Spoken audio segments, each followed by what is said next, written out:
আনন্দে আছি, খুবই আনন্দে আছি। এটা এখানে উপস্থিত যারা তার সাথে যুক্ত প্রত্যেকের চেহারাতে পরিস্ফুট। প্রত্যেকেই কিন্তু তার ব্যস্ততা, চাকরি, ব্যবসা, বিভিন্ন কিছু সব ছেড়ে দৌড়ে এখানে সবাই চলে এসে প্রত্যেকের মুখে একটা প্রশান্তি। এখানে যেরকম ছোট বাচ্চা আছে, আমার এই দুর্গাবাড়ি থেকে বয়স্ক মা এসছে, ওনার ৮০ ওনার বয়স। ব্যাপারটা হচ্ছে কারণটা কি?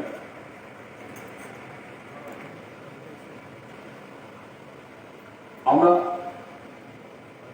কি কারণে এই আনন্দে আছি?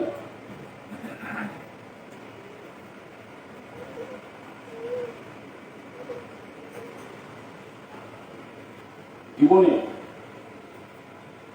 আমাদের কিছু যদি পেতে হয় তাহলে তার কারণকে আমাদের জানতে লাগে। ছোটবেলা থেকে আমাদের জন্মের পূর্ব থেকে আমাদের শুরু হয় আমাদের প্রসেসিং। আমরা যখন মাতৃগর্ভে থাকি তখন আমাদের মা বাবারা আমাদের জন্মের পূর্বেই আমাদের যাতে ভালো করে জন্ম হয় সেই চিন্তা করে জন্ম হয়। মা বাবা যথাসাধ্য চেষ্টা করে আমরা যেন শ্রেষ্ঠ সন্তান হই। মা বাবার সেই চেষ্টা, সেই চিন্তা থাকে। আমরা যারা আমাদের যখন কনসাস হই, আমরা চেতনা আমাদের থাকে, বুঝ হয় আমাদের, আমরা প্রত্যেকে কিন্তু চাই আমরা উন্নত হতে, আমরা ভালো হতে, আমরা শ্রেষ্ঠ হতে, আমরা সেরা হতে।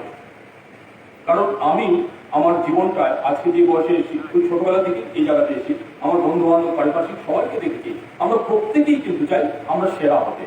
আমাদের একটা ডিজায়ার থাকে, আমাদের একটা চাহিদা থাকে। এখন ছোট্ট একটা প্রশ্ন, আমরা কি আমাদের সেই ডিজায়ার লেভেলে আমরা পৌঁছতে পারি কিনা? আমরা কি সেই জায়গাতে পৌঁছতে পারি কিনা? আমরা কি স্যাটিসফাইড কিনা? আমরা শান্তিতে আছি কিনা? আমরা আনন্দে আছি কিনা? এই হচ্ছে প্রশ্ন যারা আমরা তার সাথে যুক্ত নেই তাদের কাছে। আমার বাচ্চাটা যখন স্কুলের বয়সে হলো, তাকে কিন্তু আমার গুরুকরণ করতে হয়, মানে তাকে স্কুলে ভর্তি করতে লাগে। তার প্রত্যেকটা সাবজেক্টের জন্য একটা শিক্ষক থাকে। এবার আমি যখন পড়াশোনা শেষ হলো, আমি কর্মক্ষেত্রে গেলাম, আমি কিন্তু আমার থেকে সিনিয়র কারোকে আমি ফলো করি। আমি যদি অ্যাকাউন্টেন্ট হই, আমি আমার যিনি সিনিয়র ওনাকে আমি ফলো করি, উনি কি করে সফল হয়েছেন, উনি কি করে কাজ করেছেন। তার মানে কি, আমার প্রত্যেকটা যে নতুন মা, আমি আমার নিজের গিন্নিকে দেখেছি, আমার মা নেই, যখন সন্তান হলো ও একে একে জিজ্ঞেস করছে কি করে কি করবে।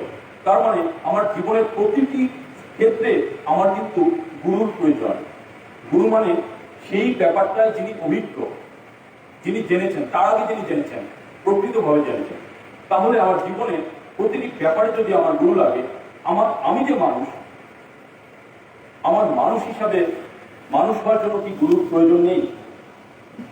আমি ছাত্রের জন্য শিক্ষক দরকার, আমার ডাক্তার হতে, আমার ডাক্তার শিখতে আমার শিক্ষার দরকার, আমার প্রত্যেকটা সেক্টরে আমার শিক্ষার দরকার। আমি যে একটা মানুষ, আমি জীবনে কি চাই? আমি চাই শান্তি, আমি চাই স্বস্তি, আমি চাই আমার সন্তান যেন আরো ভালো হয়, আমার চারদিকে যা কিছু সব আছে সবটা যেন ভালো হয়। প্রশ্ন হচ্ছে আমি কি সেই জায়গায় যেতে পারি কিনা, আমি সেটা পাই কিনা? উত্তরটা অনেক ক্ষেত্রে না হবে। কারণটা কি? কারণটা হচ্ছে আমি সেই পদ্ধতিটা জানি না। আমরা একটা কথা বলে থাকি যে practice makes a man perfect. কথাটা ভুল। কথাটা ভুল এই কারণে, একটা রং প্র্যাকটিস যদি আমি রেগুলার করে থাকি তাহলে কিন্তু আমি ইমপারফেক্ট হব। একটা প্রনাউন্সিয়েশন, যে কোনো কিছু আমি যদি ভুল বারবার আমি রিপিট করি, আমি ভুলটা শিখছি। তো আমার জানতে হবে আমি ভুল শিখছি না আমি শুদ্ধ শিখছি। আমার যে জীবন চলনায়, সেটা ম্যাথামেটিক্সে বলে যে অপটিমাম সলিউশন। অপটিমাম সলিউশন আমরা এখানে যদি কেউ ম্যাথের স্টুডেন্ট থাকে, গ্রাজুয়েশন বা মাস্টার ডিগ্রি, তারা বুঝতে পারবে। অপটিমাম সলিউশন মানে আমার দেয়ার আর সো মেনি কনস্ট্রেন্টস, অনেকগুলো আমার কনস্ট্রেন্ট আছে, বাধা আছে, সবগুলোকে নিয়ে আমাকে এমন একটা সলিউশন বার করতে হবে যেটা হবে বেস্ট, যাকে বলে অপটিমাম সলিউশন। আমার জীবনে আমার কিন্তু বিভিন্ন ধরনের অভাব, প্রতিবন্ধকতা, লিমিটেশন আমার আছে। আমার যোগ্যতা, আমার স্মৃতিশক্তি, আমার সবকিছুর মধ্যে লিমিটেশন আছে। এই সবগুলো নিয়ে আমি কি করে আমার মতো করে ব্যস্ত হতে পারি, তার জন্য কিন্তু আমার গুরু দরকার। কারণ আমার বাবাও চান, আমার মাও চান, যেহেতু শুরুতেই বলেছি সবাই আমার মঙ্গল চান, আমি আমার মঙ্গল চাই, আমি কিন্তু আমার কাঙ্ক্ষিত মঙ্গল পৌঁছাতে পারি না। তাই আমার জীবনে এমন একজন গুরু দরকার যিনি আমার সবটাই দেখছেন, সবটাই জানেন, সবটাই বুঝেন, কি করে কি করলে আমি আমার যে কাঙ্ক্ষিত লক্ষ্য সেই লক্ষ্যে আমি পৌঁছাবো, তার জন্য কিন্তু গুরু দরকার। আমাকে সেদিন একজন জিজ্ঞেস করছিল যে আচ্ছা, এই যে পশু পাখি ওদের তো কোনো গুরুকরণ দরকার নেই, এই যে বাঘ, সিংহ, কুকুর, বেড়াল, পাখি এদেরকে কি, এরা তো গুরু ধরে না, আমাদের কেন দরকার? ভারী ইন্টারেস্টিং প্রশ্ন। আমি শুনে কিছুক্ষণ ভয় গেলাম, সত্যি তো ওদের তো কোনো গুরু লাগে না, তাহলে মানুষের কেন গুরু দরকার, মানুষের কেন গুরু প্রয়োজন? কারণটা হচ্ছে শ্রীরামচন্দ্রের আমলের কাক যেভাবে ডাকতো, তার যে রং ছিল, আজকেও কাক ঠিক একইভাবে ডাকে, তার একই রং, একই আকৃতি, একই প্রকৃতি। আমরা মানুষ এখানে যদি আমরা কজন, আমরা 40 থেকে 45 জন আছি, আমরা 45 জন ডিফারেন্ট ইন অল রেসপেক্ট।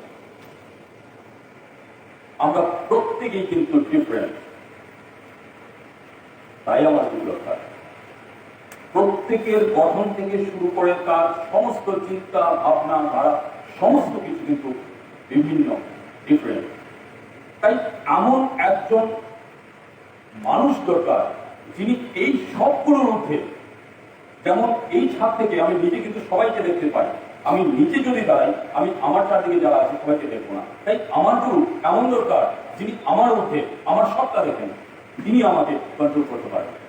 তাই তার শরণাপন্ন কিন্তু আমাদের প্রচন্ড প্রয়োজন। আর আচার্য যদি জীবনে না থাকে তাহলে জীবনের কিন্তু কোনো মানেই হয় না। আমরা যদি আমাদের সনাতন ধর্ম বা আমাদের আর্টকৃষ্টি আমরা দেখি, আচার্য পরম্পরা কিন্তু আমাদের ছিল সেই মহাভারতের থেকে আমরা যদি দেখে আসি, কৃপাচার্য, দ্রোণাচার্য, প্রত্যেকটা রাজা মহারাজের কিন্তু একজন গুরু থাকতো। সেই গুরুকে জিজ্ঞেস করে প্রণাম করে উনি ওনার রাজকার্য করতেন, মানে আচার্য ছিল, আচার্য নিষ্ঠ ছিল। ঠাকুর বললেন আমি কিন্তু তোদের নতুন করে কিছু দিয়ে যাইনি, যা ছিল সেটাই আমি দিলাম, শুধু নতুন যদি কিছু দিয়ে থাকি সেটা হচ্ছে শৈশবী ব্রত, এছাড়া কিচ্ছু নতুন নেই। সেই স্মৃতি সেটা ছিল, সবকিছু ছিল আমাদের। তাই আমাদের গুরু ধরার প্রয়োজনটা কি? গুরু বলে দেন, ট্যাকটিক বলে দেন, কি করে কি করলে। যেমন ম্যাথসের টিচারের কাছে যখন আমরা যাই, উনি দেখা যায় আমি যে অঙ্কটা পাচ্ছি না, ছোট্ট একটা টেকনিক, একটা ফর্মুলা বলে দিলেন, ছোট্ট করে অঙ্কটা হয়ে গেল। জীবনের বিভিন্ন যে সমস্যা আমাদের সম্মুখীন আমরা হই, সেই সমস্যা থেকে আমরা কি করে নিষ্কার পেতে পারি তা কিন্তু আমার গুরু একটা ছোট টেকনিক দিয়ে আমাদের বলে দেন, এবং তার কিন্তু অ্যাপ্লাইড রেজাল্ট এখানে আমরা প্রত্যেকে পেয়ে আছি। প্রত্যেকের জীবনে কিন্তু এরকম অজস্র অজস্র অজস্র ঘটনা আছে যে আমরা কি করে তার জয়াধন্য হয়েছে পড়ার মাধ্যমে। ঠাকুর বললেন পড়াই পাওয়ার জন্য। আমাদের যে সকল কতগুলো মানসিকতা আছে যে আমি কারোর পুজো করে দিলাম আমার পুণ্য হয়ে গেল, ওইভাবে পুণ্য বা পাপ এটার কোনো মানে হয় না। আমি যদি দুধ খাই, পরামর্শ থেকে একটা কথা বলতেন যে লঙ্কা খেলে পেট কিন্তু ব্যথা করবে, গরু খেলে গরু পেট পাবে। আমি দুধ খেলে দুধের যে প্রপার্টি, যা গুণাগুণ, সেটা অনুকূল আমি এনার্জি আমি পাবো। তার মানেটা হচ্ছে আমি যা করবো তার অনুরূপ কিন্তু আমি রেজাল্ট পাবো। তাহলে আমাকে জানতে হবে কি আমাকে করতে হবে, আমাকে এটাও জানতে হবে কি আমাকে করতে হবে না, কি করবো না সেটা যেমন জানতে হবে, কি করবো সেটা তেমনি জানতে হবে। আর সেটা বলেন গুরু, সদ্গুরু, আচার্যদের। আমরা সৎসঙ্গী যারা ঠাকুরকে পেয়েছি, আমরা মহাভাগ্যবান। এই ইতিহাসে, এই ব্রহ্মাণ্ডের ইতিহাসে এই আচার্য পরম্পরার রীতি আর কোন অবতার মহাপুরুষ শ্রীরামচন্দ্র, শ্রীকৃষ্ণ থেকে শুরু করে চৈতন্য মহাপ্রভু, পরমহংসদেব কেউই কিন্তু সেই আচার্য পরম্পরা রেখে যাননি। ঠাকুর সেই দয়া করে সেই আচার্য পরম্পরা তার বংশের মাধ্যমে বংশ পরম্পরায় রেখে গেছেন। আমরা কিন্তু অনাথ হয়ে যাইনি। আমরা কিন্তু ঠাকুর বাড়িতে গেলে আমরা আমাদের জীবনের প্রত্যেকটা সমস্যার সমাধান সেটা না দেখলে বোঝা যাবে না। ছেলের বিয়ে হচ্ছে না তার সমাধান, চাকরি পাই না তার সমাধান, সন্তান হয় না তার সমাধান, শান্তি নেই সমাজ আমার সংসারে তার সমাধান। এই আমার এখানে দুটো ভাই, তিনটে ভাই যা সে এসছে দেওঘর থেকে, বলছেন পূজনীয় অবিন দাদা ওনার কতটা বয়স, এই বয়সে উনি বিধান দিচ্ছেন দাম্পত্য জীবনের কলহ কি করে, একটা দম্পতি গেল, আমার এই 3 ভাইয়ের এক ভাই কি ঘটনা বলেছে, একটা দম্পতি গেল, ওরা ডিভোর্স নিতে চায়। পূজনীয় অবিন্দারা এমন করে ওদের সাথে কথা বললেন, আলাদা আলাদা করে কথা বললেন, কাউন্সিলিং করলেন, ওরা দুজনই হাসি মুখে প্রণাম করে বললেন আগে আমরা ডিভোর্স নেব না। এই যে সমাধান, এই পৃথিবীতে একমাত্র আচার্য, আর সেই আচার্য পরম্পরাই হতে পারে। তাই আমরা যারা তাকে ধরে আছি, আমরা যে কি আনন্দে আছি, এটা যে কি করে বোঝাবো, কি করে ব্যক্ত করবো, সেটা বুঝি না।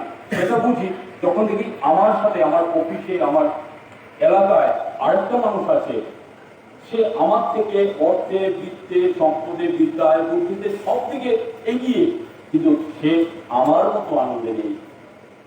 তখন মনে হয় আমরা সত্যি মহা সম্পদে আমরা ধন্যবাদ, আমরা কাকে পেয়েছি, আমরা কত আনন্দে আছি।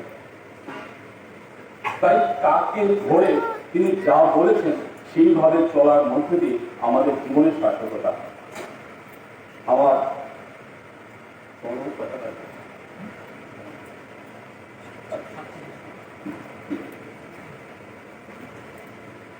আমার এটাই অনুরোধ থাকবে, আমরা যারা এখন তার সাথে যুক্ত হইনি, আমরা যদি তার সাথে যুক্ত হয়ে একবার দেখি না। ঠাকুর বলেছেন যে সদ্গুরু শরণাপন্ন হোক, সৎসঙ্গের আশ্রয় গ্রহণ করো, আর সৎকাম মনন করো। আমি নিশ্চয় বলছি তোমার উন্নয়নের জন্য আর ভাবতে হবে না। এই যে গ্যারান্টি, এই গ্যারান্টি কিন্তু কেউ দেয়নি। সৎসঙ্গের আমরা কি করি? আমরা খুব বেশি কিছু আমরা করি না, তারপরেও আমাদের জীবন কিন্তু ঠাকুর সর্বস্ব। আমাদের পরিবারের ঠাকুর, আমাদের সন্তানের মধ্যে ঠাকুর, আমাদের চিন্তায়, ভাবনায়, সব কিছুতে ঠাকুর জন্য লেগে আছে। এই যে যতটুকু আমরা পাই, আমরা এইটুকু বলছি না, এটা আমি বলছি না যে আমরা সৎসঙ্গী যারা তারা খুব পারফেক্ট বা খুব সুখে বা আনন্দে আছি। আমি ততটাই আনন্দে আছি আমি যতটা করছি, আমি ততটাই আনন্দে আছি, ততটাই আমার প্রাপ্তি, যতটা আমার আপ্তি, আমার আপ্তিকরণ যতটা হয়েছে, আমার প্রাপ্তিকরণ ততটা হয়েছে। আমি কতটা তাকে ভালোবাসতে পেরেছি, তো কতটা তার হয়ে উঠতে পেরেছি, কতটা তাকে বুঝতে পেরেছি, তার মধ্যে দিয়ে কিন্তু আমারও আপ্তিকরণ, আমারও প্রাপ্তিকরণ। এই আপ্তিকরণের মধ্যে প্রাপ্তিকরণ। তাই এমন কোনো ছুমন্ত্র নেই, ঠাকুর অলৌকিকতা একদম বিশ্বাস করতেন না, এমন কোনো ছুমন্ত্র বা জাদুমন্ত্র নেই যে ঠাকুর দীক্ষা আজকে নিলাম কাল আমি কিন্তু খুব কিছু হয়ে গেলাম, তা কিন্তু নয়। আমার জানতে হবে কি করে সেটা পেতে হয়, তা নিয়ত সেই অনুশীলনের মাধ্যমে আমরা কিন্তু সেটা পেতে পারি। আরেকটা ছোট্ট আমি বলে দিচ্ছি, আমাদের সময়টা কম। এখন যে এই যে উন্নত আমাদের সমাজ ব্যবস্থা, বিশেষ করে যেখানকার আমি কথা বলছি একদম হার্ট অফ দ্য সিটি, আমাদের কিন্তু দৈনন্দিন জীবনে এখন দেখা যাচ্ছে বিভিন্ন মেট্রোপলিটন সিটি বা সিটিগুলোতে যারা সাইকিয়াট্রি, মনোবিজ্ঞানী বা ক্লিনিক্যাল সাইকোলজি কিন্তু খুব রমরমা, মানে আমরা কিন্তু খুব অশান্তিতে আছি। এবার যারা ঠাকুরকে ধরেছি, আমাদের একটা সিস্টেম আছে শতনৌকা বা অটো সাজেশন, আমরা রোজ নিয়মিত সেটা তার সামনে আমরা নিবেদন করি। এই অটো সাজেশন, সেটা নিয়ে বলতে গেলে অনেক কথা, আমার যা সময় আছে তার মধ্যে বলতে পারবো না। সে ঠাকুর আজকে থেকে প্রায় 100 বছর আগে সেই অটো সাজেশন বা শতনৌকার প্রচলন করেছেন। আমি অবাক হয়ে যাই, এখন আধুনিক মনোবিজ্ঞানীরা সেই অটো সাজেশনের কথা বলছেন, কনসেপ্ট দিচ্ছেন বেশি হলে 20 থেকে 25 কি 30 বছর আগে। মনোবিজ্ঞানীরা সেই অটো সাজেশন ঠাকুর আজ থেকে 100 বছর আগে বলে দিয়েছেন। আমরা রোজ সেই অটো সাজেশন বা শতনৌকা তার সামনে আমরা পীড়িতভাবে আমরা পাঠ করি, আমরা প্রতিজ্ঞা করি যে ঠাকুর আমি ওইভাবে চলবো। আর এই করতে করতে সেই সাইকোলজিস্টরা বলে আমরা we are driven by subconscious mind, আমরা অবচেতন মন দ্বারা আমরা পরিচালিত। অবচেতন মনটা কিভাবে পরিচালিত হয়? আমার সারাদিনে যে ইনপুট আমার মাথার মধ্যে দিয়ে ঢোকে, আমি টিভি চালালাম, দেখছি হিংসার খবর, আমি পত্রিকা পড়ছি হিংসা, বিভিন্ন বাজে জিনিস, এগুলো কিন্তু ইনপুট। এই যেরকম ইনপুট, যেমন একটা বিস্কিটের ফ্যাক্টরি, আমি এদিকে ময়দা, আমি চিনি, আমি জল দিচ্ছি, বিস্কিট বেরোচ্ছে। এই কম্বিনেশনটা কিন্তু ময়দা, চিনি এবং জলের কম্বিনেশন, যেটা এদিকে বেরোচ্ছে, মানে ইনপুট এর সাথে আউটপুটের কিন্তু একটা প্রপোর্শনেট রিলেশনশিপ আছে। তাহলে আমার মাথায় যা ইনপুট হচ্ছে সেটাই কিন্তু আউটপুট হয়ে বেরোচ্ছে। আমি কিন্তু একটা ভাবের সমষ্টি, যে ভাবটা আমি ইনপুট করছি তারই কিন্তু বহিঃপ্রকাশ। এবার সৎসঙ্গীরা আমরা কি করছি? ঘুম থেকে উঠেই হাত মুখ ধুয়ে, সেই ব্রাহ্মণ মুহূর্তে ঠাকুরের নির্দেশ, হাত মুখ ধুয়ে আমরা ঠাকুরের ধ্যানে বসছি। আর এখন বিজ্ঞানীরা বলছে 8 ঘন্টা যদি 30 মিনিট যদি কেউ ধ্যান না করে, তার জীবনে কিন্তু অশান্তি আসতে বাধ্য। ঠাকুর এই ধ্যানের অভ্যাস এই ছোট বাচ্চা থেকে বৃদ্ধ অব্দি আমাদের সবার কাম্য মুহূর্তে সেই ধ্যান করতে লাগে। তারপর আমরা নিষ্ঠা সহকারে আমরা ইষ্টভৃতি নিবেদন করি। ইষ্টভৃতিটা কি? আমার প্রিয়করণ, আমার জীবন সদস্য, আমার পরিবারের যিনি প্রভু, তাকে আমি অন্নজল গ্রহণের পূর্বে আমার বাড়ির সদস্য বা পরিবারের সদস্যের মতো মনে করে, আমার বাবা, আমার বন্ধু মনে করে আমি তার উদ্দেশ্যে একটা কিছু নিবেদন রাখছি, তারপর আমি অন্নজল গ্রহণ করছি। এই যে সকালের এইটুকু যে অনুষ্ঠান করে যে বেরোয়, তার সারাটা দিন আনন্দে কাটে। সকাল বিকাল প্রার্থনা, আর সারাদিন তাকে নিয়ে চিন্তা করা, তার নাম করা। এই যে একটা লাইফ সাইকেল, কোথায় আছে এই ধরনের বাচ্চারা? এখানে যারা আমরা বসেছি, আমাদের এভারেজ এই যদি ক্যালকুলেশন করি, দ্যাট উইল বি বিলো 40। কোথায় আছে এই বয়সের বাচ্চা ছেলেরা এসে ঠাকুরের কথা বলে? ঠাকুর পাগল হয়ে যায়। রবীন্দ্রনাথ চারদিকে কতগুলো বাচ্চা ছেলে ঘুরে বেড়াচ্ছে, এখানে এই 3টা পাগল কিছুদিন আগে ঠাকুরের দিকে পাগলের মতো ঠাকুরের কাজ করছে। কোথায় আছে? কোন অর্গানাইজেশন আছে? কোন জায়গায় আছে? ঠাকুর করিয়ে দেখাচ্ছেন তিনি যে পুরুষোত্তম, এর থেকে বড় ম্যাজিক আর কিচ্ছু হতে পারে না। আজকে যেখানে সমাজে আমরা নেশা বিরোধী অভিযান, সরকার নেশার বিরুদ্ধে লড়ছে, সৎসঙ্গী ছেলে মেয়েরা ওরা মাছ মাংস খায় না, পেঁয়াজ রসুন খায় না, মাদক অন্য কিছু অনেক অনেক দূরের কথা।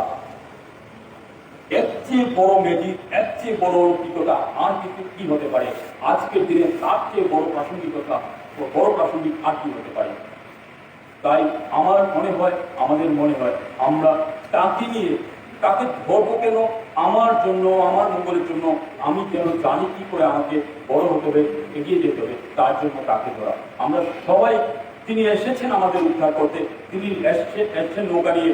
আমরা যদি সেই নৌকাতে, তিনি হাত পেতেছেন হ্যান্ডটিকের জন্য, আমি যদি হাতটা বাড়িয়ে না দিই, তিনি আমাকে কি করে উদ্ধার করবেন? আমরা যেন তিনি যে এসেছেন, তার যে নিবেদন, তার যে আবেদন, তার পরিতে যেন আমরা উঠে আমাদের নিজের জীবন যেমন জয়যুক্ত করবো, আমাদের সপারিপার্শ্বিক সবার জীবন জয়যুক্ত করে যেন জীবন উন্নতি লাভ করতে পারি, এই আশা করে, এই প্রার্থনা করে আমার সংক্ষিপ্ত আলোচনা আমি শেষ করছি। বন্দে পুরুষোত্তম, জয়।